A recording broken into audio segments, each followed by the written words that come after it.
Bom dia, primeiro ano. Como vocês estão? Eu espero que vocês tenham assistido às aulas, tenham anotado tudinho direitinho e estejam cumprindo a quarentena direitinho. Logo, logo isso passa e a gente vai se encontrar. Hoje nós vamos estudar os fatores abióticos. O que vem a ser fatores abióticos? Vamos conhecer? Fatores abióticos, determinantes de natureza físico-química que influenciam consideravelmente a existência da vida nos ecossistemas, são temperatura, água, luz, vento, tipo de solo. Bom, esses são os fatores abióticos. Nós vamos estar dividindo isso em duas partes. Hoje nós vamos estar vendo temperatura, água, luz. Então, vamos lá? Vamos começar. O ponto ótimo corresponde à intensidade do fator biótico, para a qual o número de indivíduos atinge o máximo. A intensidade da luz, os valores de temperatura ou as quantidades de água podem desviar-se muito de um ponto ótimo, passando a funcionar como fator limitante. Ou seja, para que isso aconteça, é necessário que tenha uma luz boa, que a temperatura também seja boa e que a água também seja suficiente para todos aqueles indivíduos. Esse é o ponto ótimo. Qualquer coisa que não funcione a partir daí passa a ser um fator limitante. Em condições extremas, só seres vivos muito bem adaptados conseguem sobreviver. Isso daí é a lei da seleção natural. Influência da temperatura. Ao contrário do que vocês pensam, a temperatura influencia e muito. Igual eu falei, já imaginaram trazer um pinguim para viver aqui no Rio de Janeiro? Seria impossível, né?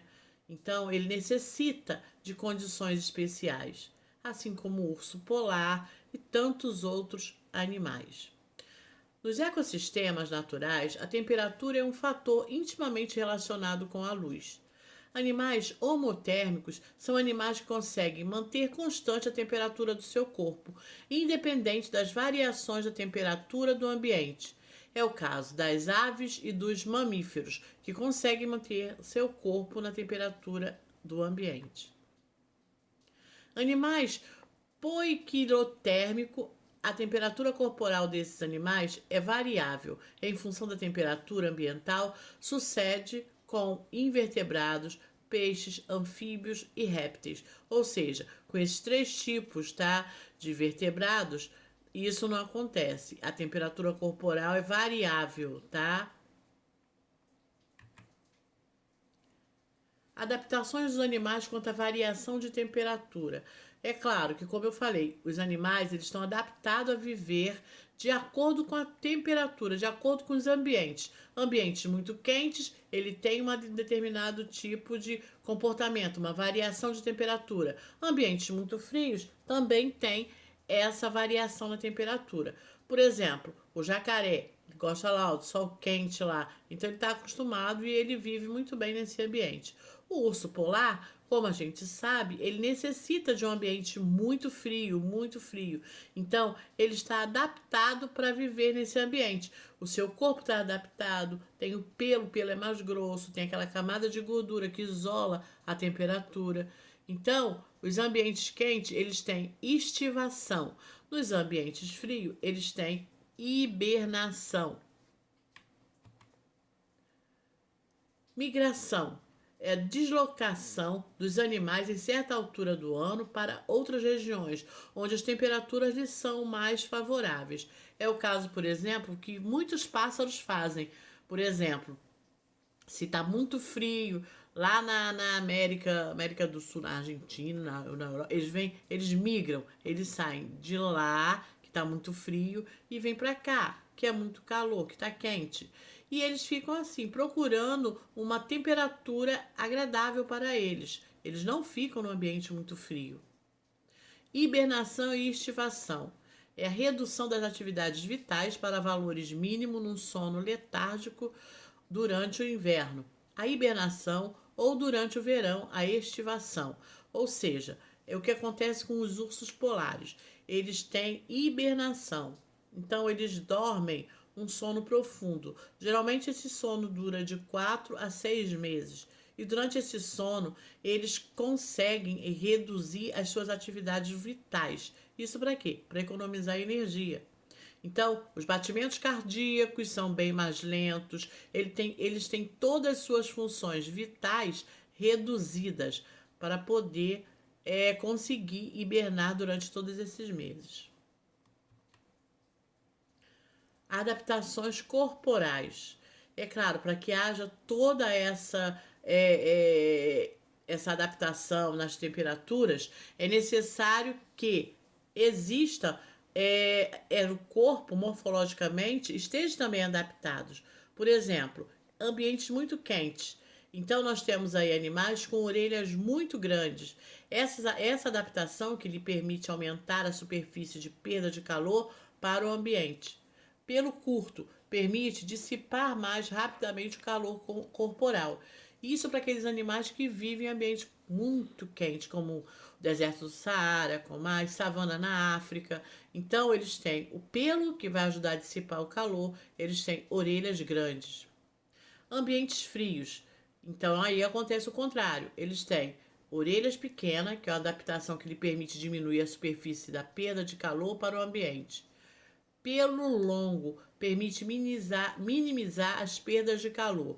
Então, são duas diferenças muito grandes aí. Fisiológicas. Ambientes quentes, arfar. Eles respiram muito depressa, o que permite maior dissipação do calor. É o que a gente vê por um acaso com os cachorros. Os cachorros, quando está muito quente, o que eles fazem? Eles colocam a língua para fora e fica respirando muito ofegante, muito rápido, tá? Isso por causa do calor. Ambientes frios. Ereção dos pelos. A projeção vertical dos pelos que permite criar uma camada isolante, diminuindo as perdas de calor. Então, isso acontece até mesmo com nós, seres humanos. Quando a gente está com muito frio, o que acontece? Nós ficamos arrepiados. Adaptação dos animais. A pelagem densa e comprida e camadas espessas de gordura ajuda a conservar o calor.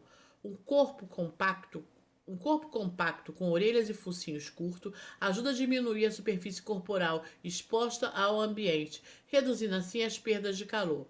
As pelagens curtas e extremidades amplas, que aumentam a área corporal exposta ao ambiente, ajudam a perder o calor. O feneco habita regiões com temperaturas muito elevadas, como alguns desertos. Feneco é esse aí, ó, da orelhinha pequenininha. A raposa ártica vive num ambiente com temperaturas muito baixas. Agora nós vamos conhecer essas adaptações desses dois aí. O feneco tem orelhas grandes, focinho comprido e pelagem curta. Isso vai fazer com que ele consiga se manter, tá? O seu corpo se mantenha adaptado àquele ambiente. A raposa ártica tem orelhas curtas, focinho compacto e pelagem comprida e densa, o que vai fazer com que ela tenha uma adaptação corporal nesse ambiente que ela vive, que é o frio. Até mesmo os vegetais, as plantas, têm essa variação quanto à temperatura. As adaptações das plantas no inverno, as árvores e arbustos de folha caduca perdem as folhas e reduzem a sua atividade ao mínimo. Outras conseguem sobreviver com folhas adaptadas e uma copa cônica, as coníferas, e outras apenas com as raízes ou caules, ou ainda na forma de sementes. O endro passa o inverno na forma de semente. Ele não sai, ele fica lá durante o inverno todinho como semente. No inverno, o piriteiro perde as folhas. No inverno, o sebo de Salomão fica reduzido a uma rizoma enterrada no solo. Os bulbos do narciso trombeta formam novas plantas com a chegada da primavera. Ou seja, até mesmo as plantas, elas têm essa variação de temperatura, seja no calor, seja no inverno. A influência da água.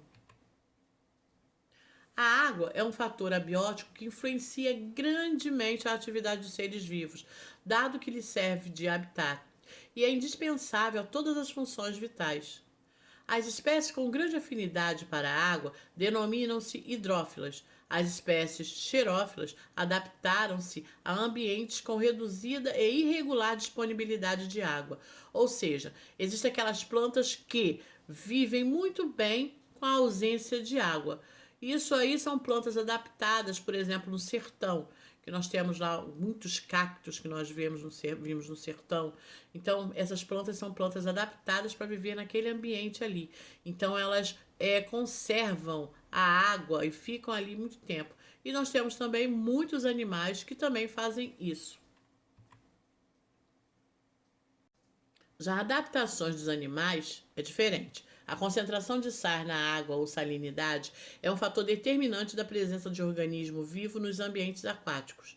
A adaptação dos animais à escassez de água, revestimento impermeáveis, hábitos noturnos ou perdas mínimas de água através da urina e das fezes são adaptações frequentes em animais sujeitos a climas desérticos, ou seja, aqueles que vivem em clima do deserto.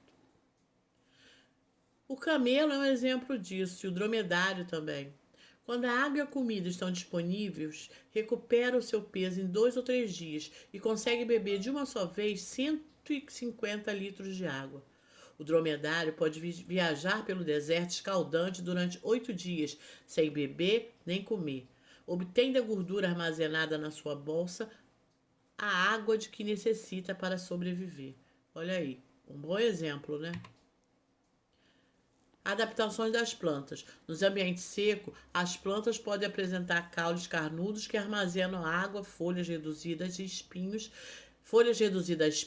que evitam perda por transpiração, e raízes extensas e pouco profundas que permitem captar água numa grande área superficial. Muitas plantas desses ambientes apresentam ainda uma cutícula cerosa e impermeável, ou seja, essa cutícula serve justamente para isso, para evitar a perda de água desnecessária. Aqui algumas adaptações das plantas, das dunas à falta de água. Então, nós temos aí plantas que conseguem sobreviver muito bem sem água, alguns dias, né, sem água. Em solos arenosos, certas espécies apresentam raízes longas para conseguirem captar água a grandes profundidades. Folhas e caules revestidos por cera impermeável ou por pelos também, que ajuda a diminuir as perdas de água por transpiração. Isso tudo vai fazer com que a planta não transpire e, consequentemente, não perca água. No cato, as raízes permitem absorver rapidamente sempre que chove uma grande quantidade de água, pois espalham-se por uma grande área de terreno. Então, elas, com raízes muito profundas e com as folhas assim, elas conseguem, né, captar aquela água que fica lá no subsolo. Salinidade. É um fator que, intimamente ligado à água, consiste na quantidade de sais dissolvido na água. Nos animais designam-se a osmoconformantes. Não consegue manter constante teor em sais no interior do organismo, variando de acordo com a salinidade do meio, que é o exemplo do camarão de água salgada. Osmorreguladores conseguem manter constante teor em sais no interior do organismo, que é o caso do homem. Eurirraninos suportam grandes variações de salinidade, como nos estuários, que são os peixes de estuário, exemplo, a tainha. Estenoalinos não suportam grandes variações de salinidade, vivendo em zonas com salinidades constantes, exemplo, as carpas. A salinidade nas plantas designam-se halofitas, habitam zonas com elevada salinidade, em geral próximo ao mar. No caso aí, o mangal, aquelas plantas que vivem no manguezal. Glicófitas, plantas que não estão adaptadas a elevada salinidade. Quando esta aumenta, sofrem intoxicações. A ervilheira é uma delas, por ser uma planta muito sensível. A presença de água doce ou de água salgada condiciona a existência de diferentes habitats e promove a ocorrência de diferente biodiversidade. Bom, a gente vai ficando por aqui.